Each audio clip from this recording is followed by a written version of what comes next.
자, 제가 엔비디아 실적 발표 바로 전날 올린 영상이었는데 이때 목표 주가가 평균 171달러였어요. 자, 그리고 실적 발표가 끝나고 모건 스탠리, 뱅크 오브 아메리카, 번스타인에서 각각 10달러씩 목표 주가를 올리고 나머지 기관들은 목표 주가를 유지해서 평균 월스트리트 목표가가 이제 174.8달러로 오히려 오르는 기현상이 발생을 했어요. 일단 월가 리포트에서 공통적으로 말하는 것은 블랙엘 양산에 대한 우려를 씻을 수 있었다. 뭐 이런 논조로 이번 엔비디아 실적에 대해 대부분 칭찬하는 스탠스를 취했습니다만은 이제 또 주가는 그날 8% 떨어졌기 때문에 아마 월가 애널도 그렇고 저도 그렇고 여러분도 그렇고 약간 머릿속에 물음표가 잔뜩 떠오르는 그런 상황이 됐죠. 엔비디아의 하락 원인 굳이 한번 제가 찾아봤는데 그로스 프로핏 마진, 그러니까 마진율이 예상치가 72%였는데 71%가 나왔다. 그러니까 마진이 1% 떨어졌다는 게 그 이유라는 것, 첫 번째. 두 번째 이유로는 절대적인 성장률 자체가 떨어진다는 겁니다. 이번 분기에 전년 대비 매출 상승률이 대략 78% 정도였어요. 아니 옛날에는 100%가 넘게 상승하다가 지금 80% 정도 올랐다고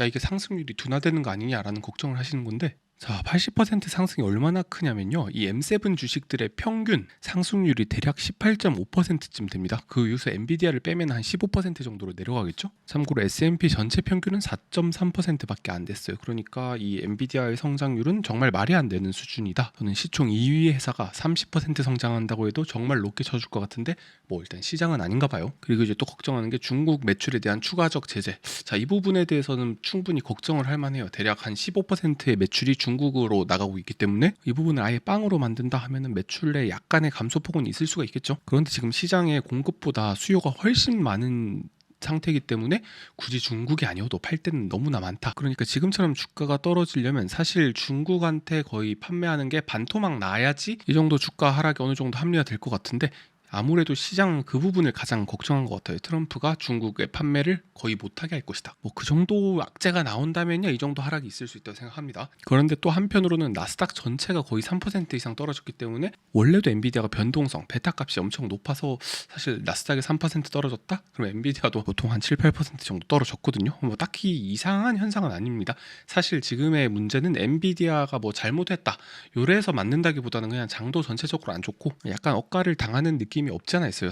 자, 물론 이렇게 반박하시는 분이 계실 거예요. 야, 시장이 그만한 가치를 매긴 건 그 정도밖에 안 되기 때문이다. 네가 모르는, 월가도 모르는 뭔가 악재가 있어서 이만큼 끌어내린 것이다. 아, 당연합니다. 뭐 저도 모르는, 월가도 모르는 무언가 악재가 더 있을 수는 있겠죠. 저는 이제 재무제표와 반도체 기술에 대한 이해로 투자를 하는 투자자니까 공개되지 않는 미공개 정보에 대해서는 저도 뭐 이러쿵저러쿵 할 생각이 없습니다.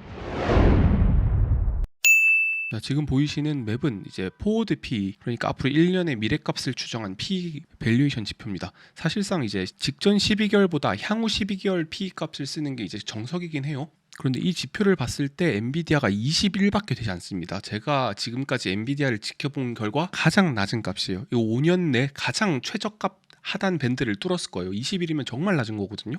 자, 테슬라 같은 경우는 73, 그리고 기타 빅테크도 구글 빼고는 전부 다 엔비디아보다 높습니다. 심지어 가치주인 버크셔가 23이고 월마트는 32, 코스트코는 51입니다. 그런데 1년에 7, 80%씩 성장하는 엔비디아가 20일이다? 자, 물론 제가 틀릴 수 있다는 걸 알지만서도 월스트리트에서 목표 주가를 올린 이유는 있고, 제가 봤을 때 정말 싸다고 생각하는 이유도 여기서 명백히 드러납니다. 물론 뭐 누군가는 다른 의견일 수 있어요. 존중합니다. 갑자기 엔비디아 블랙엘 칩이 전부 다 불타버리든지 뭐 그러면 이게 아닐 수도 있겠죠. 제가 모르는 악재가 있을 수도 있고요. 그런데 일단 공개적인 정보만 갖고 놓고 봤을 때 5년 내 가장 저렴한 가격에 도달했고, 이게 지금 기회인지 아닌지는 본인이 직접 판단하셔야 돼요. 그리고 젠슨왕은 이런 말을 했습니다. AI 사전 훈련보다 사후 훈련에는 30배 더 많은 컴퓨팅이 필요할 거고 추론에는 100배 더 많은 컴퓨팅이 필요할 거다. 자, 이게 정확히 최근 AI판 돌아가는 구조예요.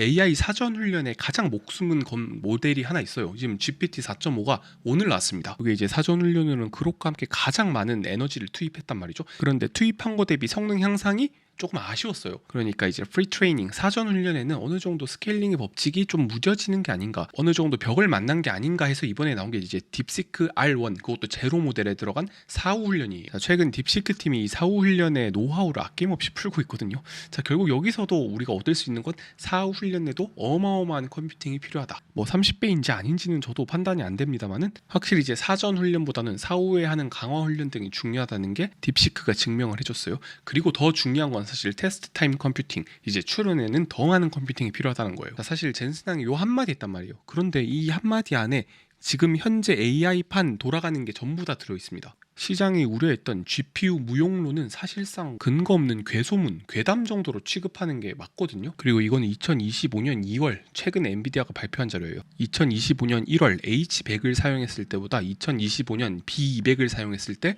딥시크에서 무려 25배나 많은 아웃풋 토큰을 내놨다. 그런데 비용은 오히려 20배 감축시켰다.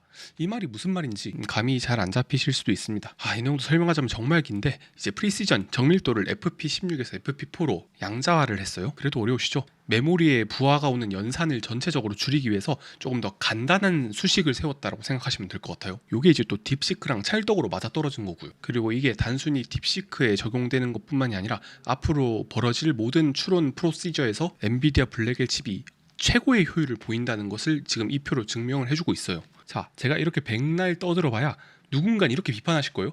그런데 엔비디아 주가 떨어진 건 이거 전부 다 거짓말인 거 아니냐. 야, 젠슨항이나 월가나 AI 전문가나 뭐 그 전부 다 믿을 게 아니다. 뭐 주가가 떨어진 건 곧 이유가 있고 뭐 이렇게 말하는 게 전부 다 마케팅이다 라고 비판하시는 분 분명히 계실 거예요. 뭐 훌륭한 투자자가 될 가능성이 있다고 봅니다. 저는 오히려 되게 회의적인 태도로 계속해서 펀더멘털에 들어가 있는 그 가정을 비판할 수가 있어야 돼요. 저도 전적으로 동의합니다. 저도 제가 틀렸을까봐, 확증 편향에 휩싸일까봐 정말 경계를 많이 하거든요. 그래서 남들보다 팩트 체크를 더 하고 공부를 정말 많이 합니다. 거기에 대해서 자기 비판도 하려고 노력하고 있고요. 혹시나 제가 말한 재무적 정보나 기술적인 AI 트렌드에 대해서 비판하실 분들 언제나 댓글 달아주십시오. 자, 결론을 다시 한번 내자면 엔비디아 실적 너무 좋았습니다. 사실 저는 들을 거 다 들었고 확인할 거 다 확인했으나 주가가 떨어진 이유에 대해서는 나도 모르겠다. 하지만 뭐 펀더멘털상 변한 게 없기 때문에 저는 정말 좋은 매수 기회라고 생각합니다. 그리고 이제 또 3월 중반에 BTC 이벤트에서 블랙엘 울트라와 루빈을 공개한다고 했기 때문에 아주 강력한 상승 촉매제가 될 수도 있다. 근데 아닐 수도 있겠죠. 여러분들 알다시피 지금 뭐 트럼프 때문에 개인 투자자 심리나 공표 사목 지수 같은 경우는 거의 극단적인 상황으로 치솟았어요. 저 이렇게까지 올라간 거 거의 처음 보는 것 같은데, 저도 트럼프의 행동은 전혀 예측할 수 없습니다만 결국 본질은 기업의 실적이고 펀더멘털입니다. 저를 믿으라고는 하지 않겠습니다. 여러분들이 스스로 한번 공부해 보시고 재무적 성과와 기술적 이해를 바탕으로 성공적인 투자하셨으면 좋겠습니다. 저도 앞으로 조금 더 좋은 정보를 드리기 위해 노력하겠습니다. 구독, 좋아요 꼭 부탁드리겠습니다.